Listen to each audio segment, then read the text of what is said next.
Okay, folks, it's 7 o'clock, so it's time for Town Jeopardy. And I'm your host tonight, Kirk Renault, and I'm the chair of the election board as well. And I want to welcome you all. Thank you for coming, both those of you here and those of you at home on Zoom. And I want to thank Karen and Grant, who are on the election board, for all the work that they do to support this. I think Grant is going to be kind of our Vanna White tonight and keep track of timing and that sort of thing. I was hoping for a glitzier outfit, Grant. Yeah, you can vote. but that'll have to do. All right. So we're going to start in a little bit with some introductions from our three wonderful candidates tonight, and then we'll start our game. And eventually we'll get back to some questions from the audience as well. But we'll go through the Jeopardy format here, and we're going to try to be done by 8 o'clock, if not before. Okay. You all know the rules for Jeopardy, right? Is there anyone here who's not watched Jeopardy? Right? Okay. Well, the candidates, the contestants are going to pick a category in a box up there in that matrix. Okay. And they get to choose that sort of with a little help from the host. Okay. And then I'll read a clue, and then they will have to solve the clue. And of course, they'll need to put it in question form. Okay. And if they don't do that, I'd like you all to say boo. Encourage them to do it, help remind them about that. Okay, and as always, the judges' decisions are final. Grant will be judging these things and keeping the score. And there will be no harassing the judge or members of his family or any of the folks involved in this production. Is that clear, Irene? Yes, it is. Okay. I'll keep very good tonight. Good. So tonight, well, there'll be cookies as prizes and vast amounts of money. All right. So I hope you can read this both here and at home. The categories tonight that we'll be looking at are environment, parks, communication, and what is that last? Volunteers, decision making, personal stuff, and my favorite, potpourri at the end. Okay. So those are going to be our categories.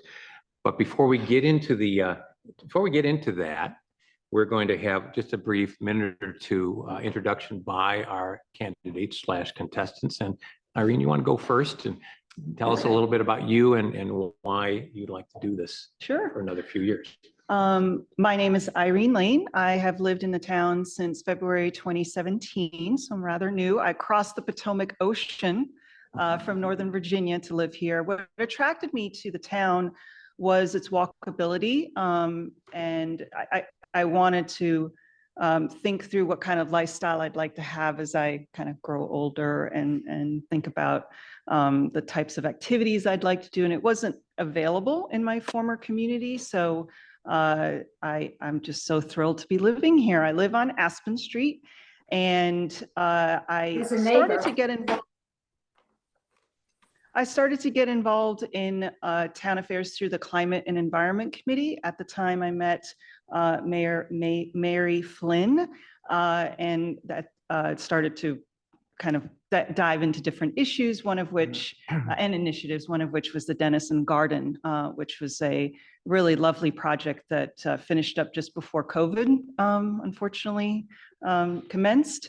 And from there, I ended up getting just more involved in different issues and thinking about a great way to meet different residents, a great way to feel as though I could at least have a voice in town affairs. So it's been a lovely, lovely time. This is my third try in running, or I should say third time running for town council.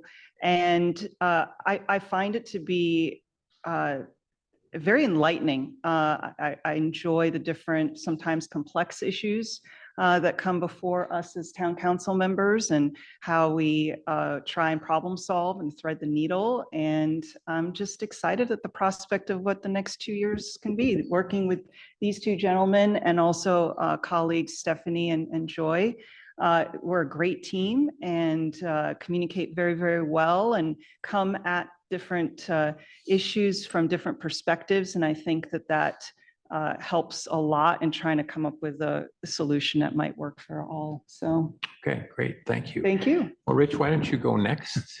Okay, my name is Rich Brancato. I live on Leland Street with my wife, Mary, who's in the audience, and our dog, Winnie.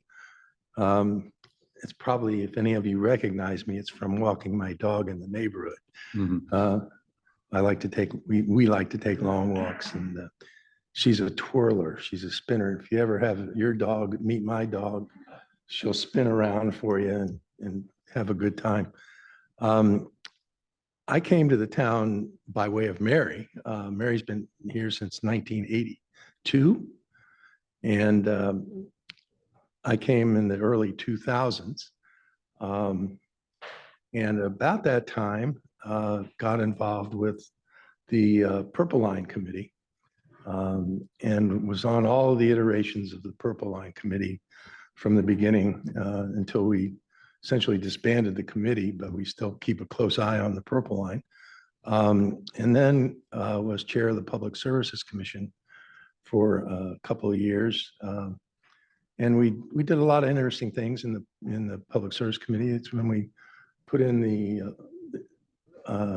recommended to the council to do increased enhancements of the streets to prevent speeding, to prevent cut through traffic and things like that. So if you got a complaint about the speed humps and the flashing red stop signs, you can partly blame these guys and me for that. But I think they've helped slow down a lot of the traffic in the town.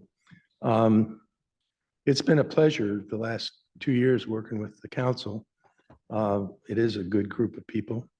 And it's actually one of the things that I think the town itself is reflective of. We're kind of we're a very different mix of people, but for the most part, we're all in the town to serve the interest of the town. I'm always amazed when I walk through the town how very few people I get irritated at for violating ordinances and things like that. But so it's been a real pleasure, and I enjoy serving the community. Okay, great. Thank you, Rich. And batting cleanup, Barney Rush. Thanks, Kirk, and thanks for the election committee, what you guys do. I'm very pleased that Rich and Irene are also running. Irene's done a great job as mayor this past year, and Rich has been all involved in so many issues. This is a good team. Marjorie Shaw is here, right? Loyal spouse night here is very nice. See, Sally, great, you're here too. We moved here in May of 2003. So that means we're not quite newbies any longer. I also started involvement with town affairs, working on the Climate and Environment Committee for a few years, and then was asked to run for the town council in 2016. So I've now served four terms, 8 years. I've sometimes kidded people that there's sort of a reverse catch-22 here, that I'm interested in running for another term, but you should, as residents, wonder whether if someone wants to run for a 5th term, are they cognitively challenged and perhaps you should look for another candidate. Find out in the contest tonight. That's right. But anyway, no, I enjoy it very much. It's been very rewarding for me. I've been mayor 4 years, vice mayor 2 years, treasurer for 2 years. I think of all the things, there are a lot of specific things that I've really enjoyed sinking my teeth into and working on. As some of you may know, the Bethesda Market Park is certainly one of the issues I care intensely about. But overall, the most important single thing for this town is our governance, how we treat residents, how residents treat each other, how the council treats each other. And I feel that that's something in which we've made great strides. There was an enormous amount of tension and dissension in this town in 2016, and some very harsh feelings on the town council, frankly. And I think what we've really worked hard at is to try to have procedures and a process in place that is fair, respectful, encourages cooperation, encourages communication. And yes, people disagree, but we have certainly tried our best to explain why we've sometimes done the things we've done, I've spent many hours writing emails back to residents saying, well, I understand you're upset, but here's why. And almost invariably, when any of us take that opportunity, we then get a response back from the resident, no matter how angry that person was. Wow, I'm really grateful that you wrote back and said this. You know, they may still disagree, but it has eased the issue a great deal just to have had that communication. So we end up spending a lot of time outside of council meetings, thinking through the issues, trying to be reasonable about them, fair-minded, but also in communication with residents. And that approach to governance is, to me, just really fundamental. There's a wonderful line that I used in a forecast that I wrote a few years ago when I was mayor by Alexis de Tocqueville and his Democracy in America. They wrote in 1938. And he posits that the democracy that's practiced in a small town is like the elementary school that's so essential for the democracy we practice in the country. That people learn democracy locally, and then they can understand it and use it and practice it in the state and nationally. But they have to see it and feel its value locally. So to me, that's something that I really care very deeply about. And regardless of what the issues are, is how we deal with each other and how we have governance that works for everybody that matters most. Thank All you. right, well, thank you. And thank you three again for your service and being willing to do this again. We all appreciate it. And I hope that you can maintain that collegiality as we get into the heavy competition tonight of Jeopardy. So Irene, why don't you go first so that we can you can be the guinea pig and see how this works, and pick a category and a top line amount there. And I'm going to help you with this and suggest that you pick volunteers for 10, just so we can kind of see how this works. Oh, volunteers for 10. I think that's a great choice. I mean, so let's go with that. And can you turn that yellow or something so we know? So here's the clue. This is the amount that town council members are paid each year. And when you solve for that, what is zero? We would accept butkus, nada, many other variations. $0. So now these clues are tied to questions from residents. So the question here is, please describe some of the non-financial rewards of being a member of the town council. Oh, For you, yeah. Okay. For me, it's been the friendships that I've made. I have had I've been fortunate to live in many different communities around the world and around the country. I moved around a lot as a child well into adulthood. And I've never felt so connected to a community until coming here to the town of Chevy Chase. Just whether it's walking my dog, just meeting a whole different group of people there that otherwise there's no interaction with any sort of volunteer committee or town council issue or anything like that. To just, I don't know, just feeling more connected. I think for me, Okay. Yeah. that is priceless. All right, so that's $10 for you on that one. Great choice on that. And Rich, you can go next and pick one. And what we're going to do Any here. suggestions? Well, let's see. I could probably suggest some for you, but I'm going to suggest that we're going to stay in the top row for now. Don't bounce all over the place. Going to kind of work our way up to the. So pick one in the top row that you. Let's do environment for 10. Environment for 10. Okay. The clue is these organisms provide shade, beauty, and sequester carbon. Dogs. No, no, that's right. What is a tree? What is a tree? Very good. Or what is a canopy tree? So the resident question is, we love our canopy trees, but we don't love them falling on houses. Do we, Karen? She didn't do this one. You did not. Right. Can the town improve our tree program to help maintain our canopy trees, but also analyze and anticipate and prevent dangerous tree problems? Is there anything we can do about it? Is there something that you think we could do about that? I imagine we could. We have a pretty robust tree policy right now. We can, as a homeowner, you can request specimen trees for your property, and the town plants new trees every year on our public rights of way. So we have a pretty good program for residents to take advantage of if they wanted to do it. And it's not just canopy trees. It's a lot of other trees are in the mix for people to get. And we have a town arborist that does a survey of trees. And so he tries to spot problem trees throughout the neighborhood. And then we have a contractor who comes and takes the trees down and grinds the stumps and does all that stuff. So there's a lot of resources. There's that a lot of town resources. residents can And find about trees. the big one, I think for homeowners, one of the big ones for homeowners is the tree maintenance programs we've got, where if you've got a canopy tree in your yard, you can come to the town and the town will reimburse you a portion of the cost of maintaining those trees. And so it's a good way to preserve the canopy in the town. And it also supports the it's a good program for all of us because it supports the town and it helps individuals because these trees to maintain them are very costly. Okay. And, so it's a All good right. program. Thank you. That's $10 for you, sir. All right. Barney, pick one from that top row that I'd like to address. No, I'm not. Just because you said that, I'm going to choose decision-making. Yeah. Okay. Decision making. I've got that here somewhere. Okay.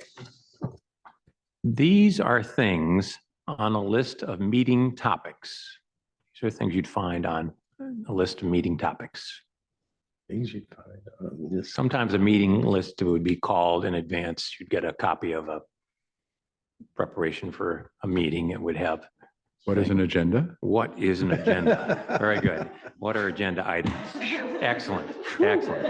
All right. That's the And- toughest one yet. Yeah. Barney. We're gonna- And you all can help yell out answers if we struggle up here. So the question from a resident is, given all of the many issues that potentially impact town residents, what process do you use to decide which topics to focus on each month? That's actually a very good question. And I think we always have to balance what is, to use classic consultant speak, what is urgent from what is important. There are sometimes the things may not be so important, but they're urgent and they have to be decided, so they have to be taken up. But you don't want to lose track of what's really important. And I think there, in that category, what really matters is something that really is material to our residents and which we can actually affect. Sometimes there are issues that people want us to take care of or get engaged in, but we know that the town really has no authority or has no clout or not able to do very much about it. And we could just spin our wheels and wouldn't accomplish anything. So finding things that really matter to the residents and where we can really make a difference is the way I think about what becomes important.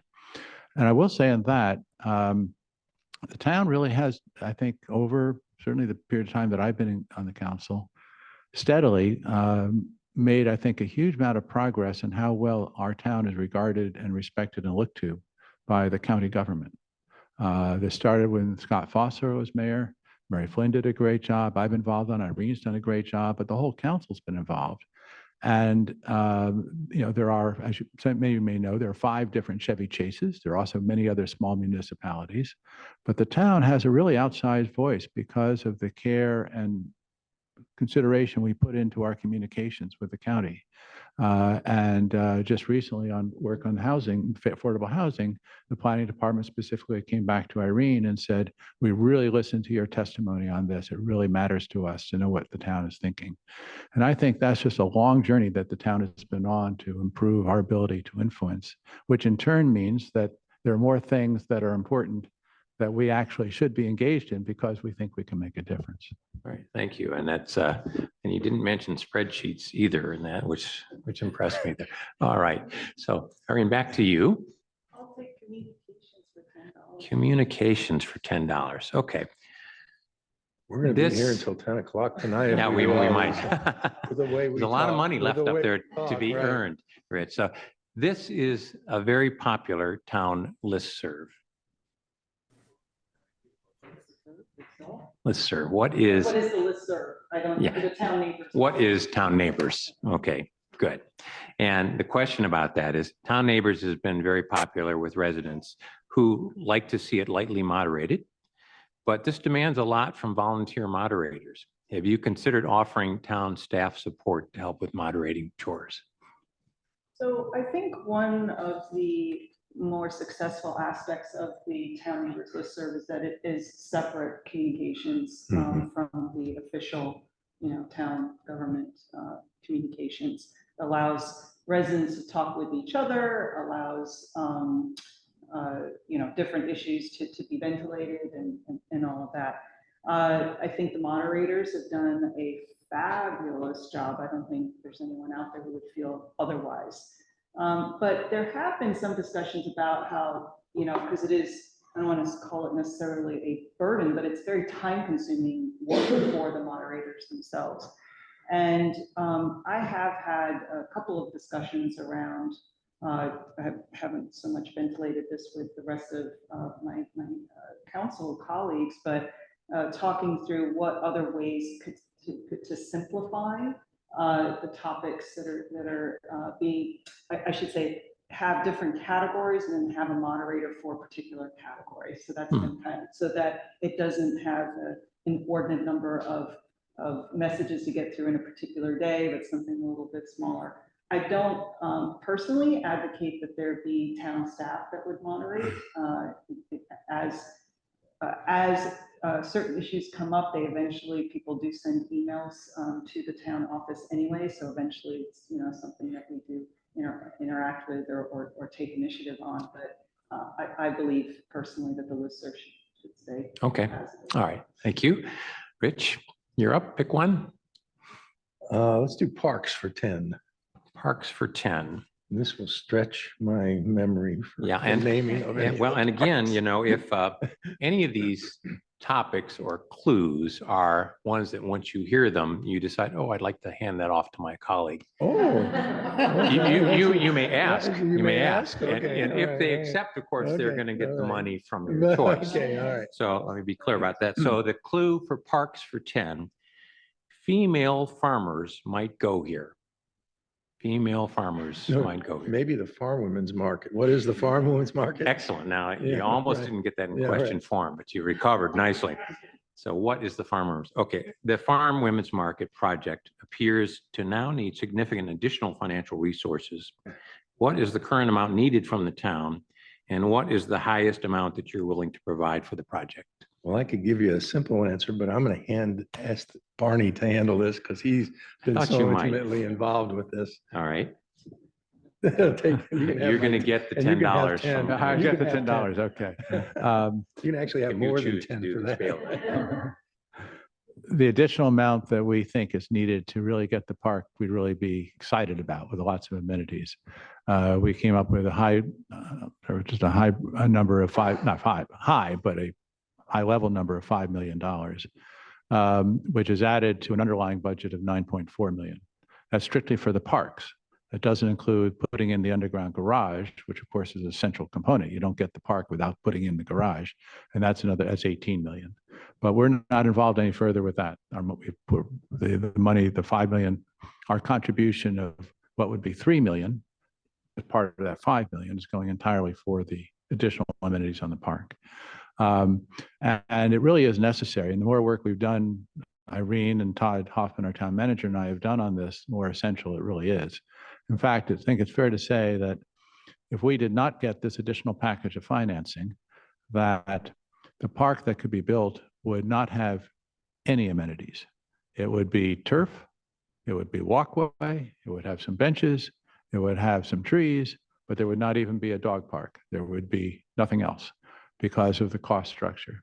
Some of that's inflation, but a lot of that is just more careful understanding of what's required, stormwater management, fill, other issues that have arisen. So for us to get the amenities that so many residents have told us they really want, clearly the dog parks, large and small dogs, a stage so we can really have an active place for people to come and listen to concerts and stuff, a water feature, which a lot of people are really excited about on a hot day with their small kids of any age for that matter, to be able to enjoy, and a sort of an active exercise play area, again, for multi-generational. But to get that, we really have to get this additional money. And the town has the resources to help substantially. We have a large amount from our ARPA grant from 2 years ago that we haven't spent. But we also just have a very generous amount in our coffers anyway for our reserves. What we've done, we've structured our request in a way that also asks from others. So there's a 1.5 million that we'd be putting in directly, but another tranche is another 1.5 million where we'd have to be matched dollar for dollar for other sources, because that's how we're going to get to the 5, along with 500,000 from the state. But we think we can do it. We're getting good support, very good traction. The parties we need to look to help us out are saying yes, they will. So I'm pretty confident now that we will get that additional support and be able to get the park with those amenities. Okay, all right, thank you. Well, Rich, you're not off the hook though from that, so I'm going to give you another chance, and Okay. I'm going to suggest you try potpourri for Okay. 10. How about potpourri for 10? Great choice, Rich. So this is what happens when cars collide. What is a crash? What? What Okay. is a crash and accident? Yeah. Okay, all right. Yeah, okay. So this resident's question for you is traffic speed and running stop signs for cars and bikes continue to be a significant problem. What more can the town do about that? Well, You want the market one back or you? no. This is a good Yeah. one. It's good for one reason. We just got the monthly report of our police report, and I think all of us see people violating stop signs and speeding, and but I think we need to put it into context a little bit. We have a lot of traffic in the town, and those people that run stop signs and truly speed there's not proportionally a large number of them in relation to the amount of traffic we have in the town. That said, speed and ignoring signs and stuff can kill people. I mean, we have to be observant about that. And as I mentioned in my opening remarks, the town's done a lot to try to reduce the speeds and mitigate the speeds and deal with some of that. We've also increased over the last 2 years, we've increased our police patrols. And while they don't give a lot of tickets per se to people for violations, we probably average 7 to 10 actual tickets a month. They do close to 200 warnings every month, somewhere in that neighborhood. So there's a lot of enforcement that's around and trying to keep those problems down. I mentioned as I was walking through town, there are certain things that irritate me, and invariably it's somebody running a stop sign or speeding through the town, and it irritates me. But there's, unless we want to have a 24-hour police patrol and speed cameras in the town, more speed humps, it's a very difficult thing to deal with. But that said, we're trying to deal with it.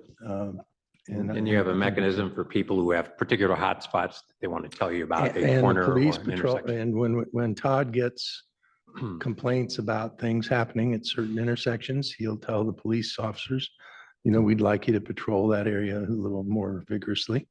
And so again, I think we need the perspective too. I mean, we do just have a lot of traffic coming through the town, and I do want to mention one other thing.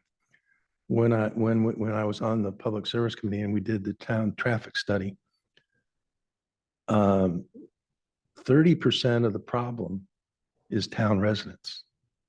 30%. 30% of the problem is town residents. Okay. A lot of people think it's cut through traffic, and it's 30% of it is our own making.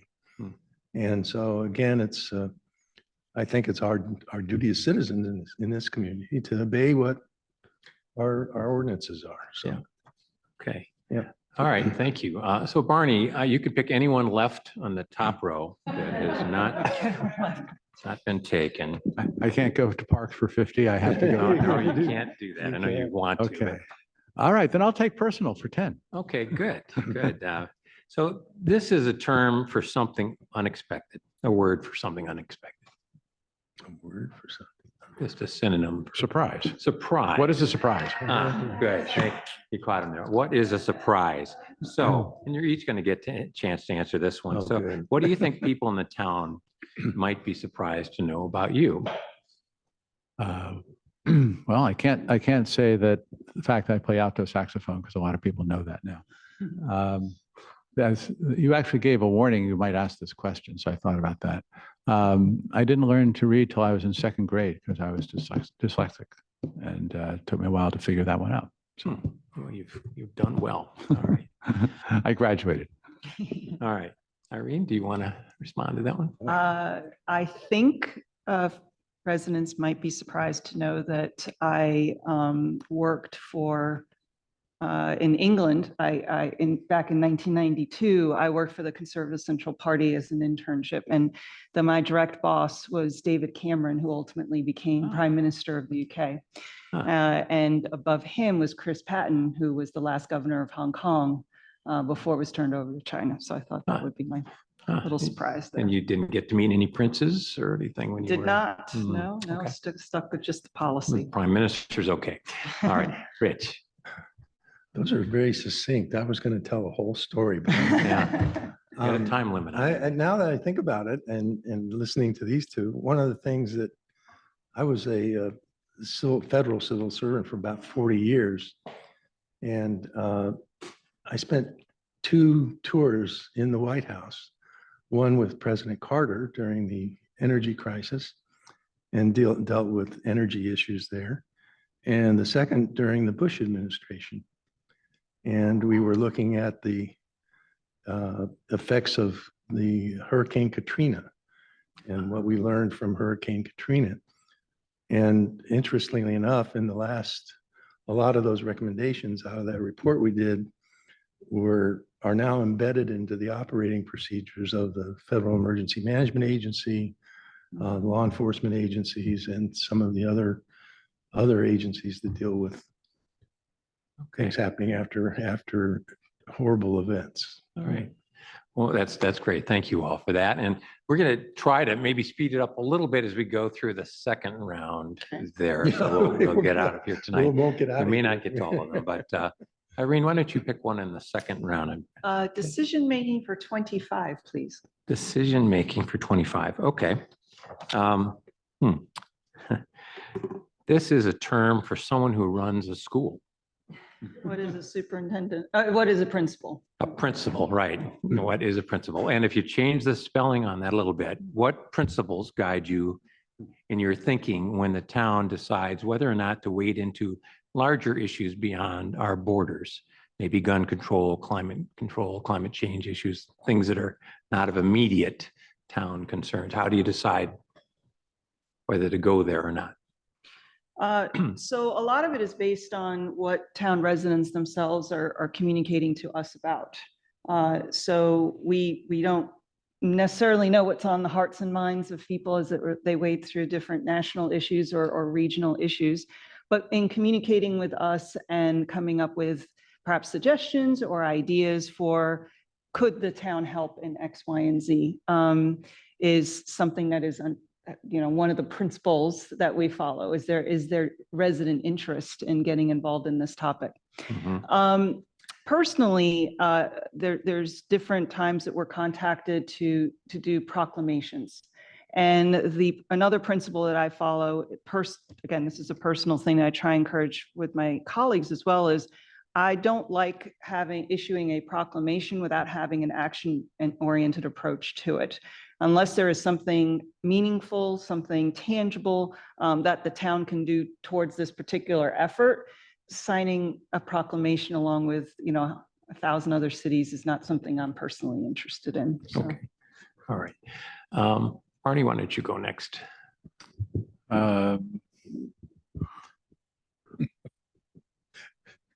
Communications for 25. Communications. Let's see, where is that? All right. This is how one might feel trying to keep up with all the different town communication systems we have? What is overwhelmed? What is overwhelmed is the correct answer, or confused. We'd accept confused. Okay, so this resident's questions, there are many different methods of communication between the town and residents, and we're all bombarded with all kinds of email, tweets, posts, letters, et cetera, et cetera. What are your ideas about how the town can cut through all the clutter to communicate more effectively with residents? Well, I think the core messaging that the town undertakes as a government is our monthly forecast. And separately from that, the weekly roundup of activities and what's going on. I think that's fairly straightforward. And then when we have a special issue we want to call out, we'll issue a town crier. But that usually is focused on a single subject, like when we sent out recently about the additional funds for the parks. I like to think that all those make sense and are not too confusing for anybody. Obviously, there will be posts on Facebook page and Instagram and so on about town events, but those are more social kinds of things. In terms of the government of the town communicating, it's those three things: the forecast, the weekly Friday roundup that comes out, and town criers. And I'd be surprised if people find that, frankly, either overwhelming or confusing. Okay, all right. Rich, I'm going to suggest you try personal for 25. Great. This is going to be Okay. a quick one for Okay, everybody. personal for 25. Excellent choice. So this word is the opposite of sad. Oh, what is happy? What is happy? Right. So what town social event recently made you happy that you enjoyed the most, and why? And I'll ask you all this. I think I was commenting to you before the meeting is our environment and public or climate and environment committee just had a wonderful Echo Fest, and well attended and excellent speakers. They just did an excellent job. The other really highlights, I think, are the kind of the every other week or every 3 weeks or 4 weeks, the Community Relations Committee does a little get together of town folks at a local eating establishment or a bar or someplace else. And those are quite fun. And I would hope more residents show up. There's usually 20 people at those things, but they're a lot of fun. So Okay, all right. Yeah. Irene, what event of the town that you I particularly couldn't enjoyed? agree that the Community Relations Committee does a fabulous job offering a variety of events. And we were at the Eco Fest together. That was just, it was so wonderful to see how packed this room was, and they were energized and wanting to learn more, and just very, very cool. All right, good. Marnie? Yeah, I'll mention one other activity, which both Marjorie and I have gone into, which is a lot of us go to the Roundhouse Theater. And Diane Seidel has been wonderful in pulling together town residents to sit and talk about the play. And a lot of people a lot of residents in the town have seen any one of those productions over the course of the 6 weeks or so production that goes forward. And to have a whole bunch of us sit around and talk about that is really revelatory. So much comes out, it's all like a book discussion, but so much comes out, people are really exchanging ideas. And we found it a very rewarding additional thing that we look forward to participating in. Great, great. Lots of good things going on in the town. Irene, you want to pick another one from the second row? Volunteers for 25, please. Volunteers, 25. All right, just like another one we talked about, this is the amount of potential volunteer time available for young families with working parents and multiple kids. Amount of volunteer time available to these folks. So this can be a different answer for everyone. I think the answer you're looking for is what is very little or no time. Correct.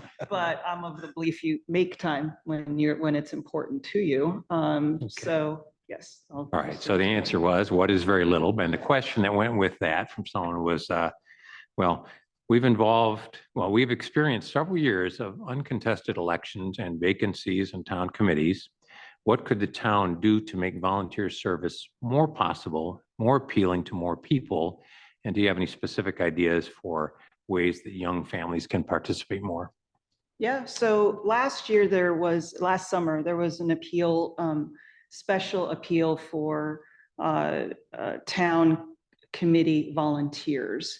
And that campaign actually yielded 15 new volunteers, a mix of residents who have lived in the town for quite a while and those relatively new to the town. Depending on the committee that they're most interested in, maybe it's their professional experience or just personal passion. Each of those committees, you can spend 1 hour a month attending a meeting or going into an initiative that takes that much more time.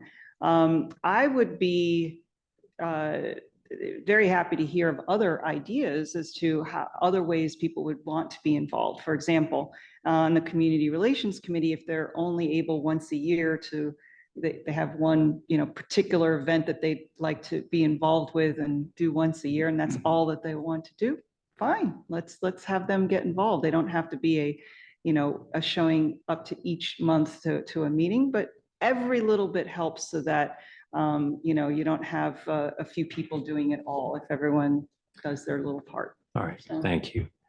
Arnie, I think people would love to hear your answer to potpourri for 25. What do you think? Well, all right. Potpourri for 25. I'll play Okay. that long. All right. This is a building where many people live. Kind of building where many people live. What is an apartment house? What is an apartment?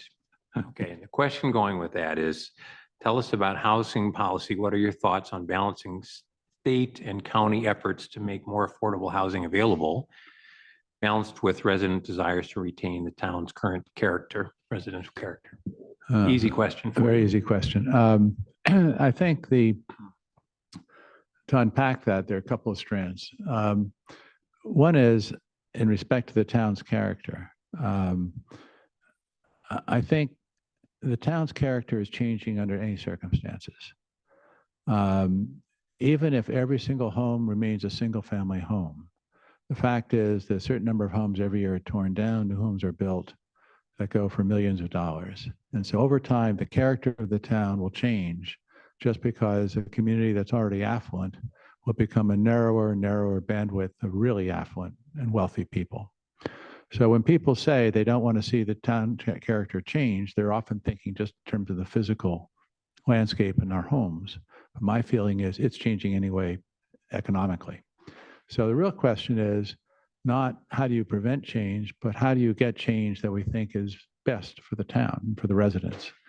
And my vote goes with saying, yes, we should have some multifamily housing, not because it's cheap and not because it'll be affordable in a standard meaning of that term.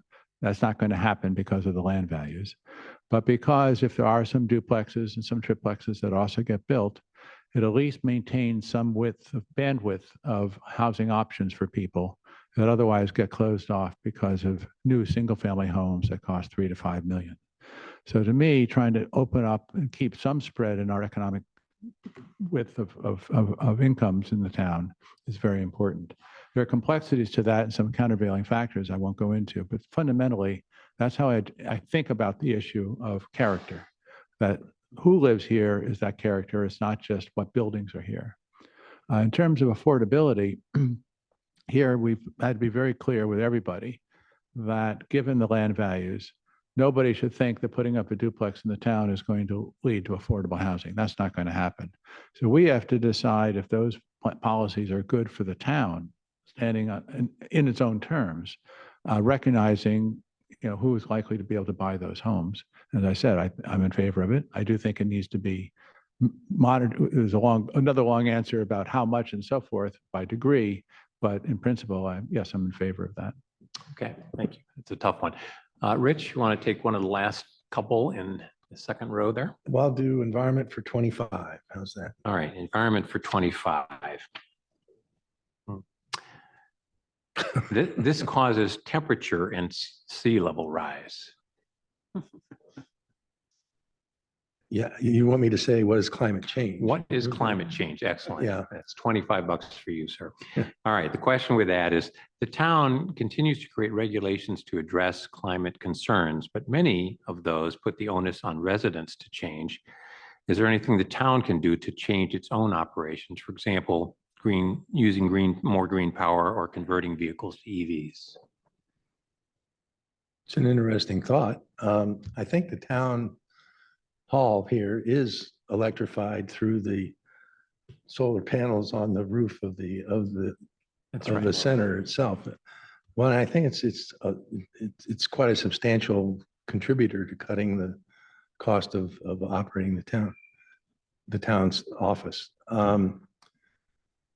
I think we go to great lengths to get, recycled papers and do all of that kind of thing with the staff. We only have, I was looking at the gas bill. Our bill for gasoline every month is maybe $150. So we don't do a lot of vehicle travel in the town. So I think we'd have to look very carefully at whether or not the vehicles that we need are actually capable of being electrified. And if they are, what are the trade-offs that we'd have to make for getting those kinds of vehicles? So you could think about those things, and we maybe ought to think about it. Worth a look. It's Maybe worth a there's look. something there. Yeah. Okay. Yeah. All right. Thank you, Rich. All right. I think that we're going to declare victory at that point Yeah, and we got a big. lots open of things up. No, we're not quite done yet. We're going to open things up to any questions from the audience here or the audience at home. If any of you would like to put any tough questions to our candidates, this would be a good time to do that. Anybody here? Okay. Nobody. How about the folks at home on Zoom? Anybody there want to send in a question? Either raise your hand or just speak out there, unmute yourself and say something. Someone put something in the chat. Do you all see anything in the chat? No? I have a note that just says, if you have questions, put them in. Oh, I apologize. Okay. Okay. All right. I think that's probably the Okay. unread one up there. Okay. Well, I did want to make, can I make an extension of Barney's comment? yes, and if any of you. Because I think we have talked about it a lot in the council about all of these housing, and Irene's been center stage on all of that. One of the things that we do want to do is, no matter what happens in the terms of what's built, we want to keep it in the confines of our existing ordinances on things like setbacks and so on. So we don't want replacement buildings coming into the town. They're going to be, lot line to lot line. It would have to conform to what we currently allow for a single family home. And I think that's an important distinction that we've all come to agreement on. Thank you, Rich. That's Yeah. you're absolutely right about that. Well, this would be a good time for you each to kind of give us any wrap up points that you would like to make, and we may finish a little bit early, or anything you'd like to add, or a question that you wished you had gotten to choose and now would like to respond to in some way. So why don't we start and do the same order with Irene going first? Okay. Well, thank you. This was a really neat way of doing a forum. I really appreciate the thought that went into just the structure of it, and all of the residents who did turn in questions. We're here, I think, is the thing I'd like to kind of leave everyone with. It's not as if you can't stop us on the street when we're walking our dog. It's not as if you can't turn in an email to say, I'm really concerned about X, Y, and Z. I can't tell you a number of discussions where someone will send an email and I'll say, let's pick up the phone and talk for a little bit. And maybe it's a half an hour, maybe it's an hour, and we end up talking about different subjects. And the person will say, I didn't know all of this stuff was going, like, I didn't realize the complexity, or I must have missed that communication or whatever. And we understand that there's a lot of very complex issues out there. And we realize that we represent residents who are coming from very different opinions about how to solve a problem. So, but we want to hear from you. Please know that we appreciate it when we hear from someone rather than hearing silence. So I guess for me, I would say that I am very excited about this next year. There's a lot of really cool things happening. And there's also some issues and challenges that we'll need to represent and try and work through as well. But I'm honored to do it. I feel it a privilege to be able to help this town and work with these lovely gentlemen and ladies as well. And I appreciate any ideas that you have along the way. Please have them come. Thanks. All right, thank you. Rich, parting thoughts? Yeah, there's I really simple one. One is that I can't tell you how much I enjoy the town's volunteers and the board, our council. It really is just a pleasure working with all of these very talented folks. And you can't imagine the breadth of talent that we have in this town. It's just amazing. The other thing that we've got, is we've got an excellent staff. I cannot think of any better group of people to have control of the day-to-day operations of this town. They've done an excellent job. And as far as at least I've heard, they're approachable. They try to solve problems. They're not adversarial in trying, they try to come to some solution for a resident that has a problem. So those are the two really enjoyable parts of being on the council. Okay, thank you, sir. Marnie. Ditto. Both Irene and Rich made very good points. I think the only thing that I would add is that we do have enough volunteers for all the committees, but we actually, I think, have seen a falling off of people actually participating, coming to our council meetings and being engaged and communicating with us. Now, some have said, well, that's because they don't have anything to complain about. And I guess if that's true, I guess that's nice.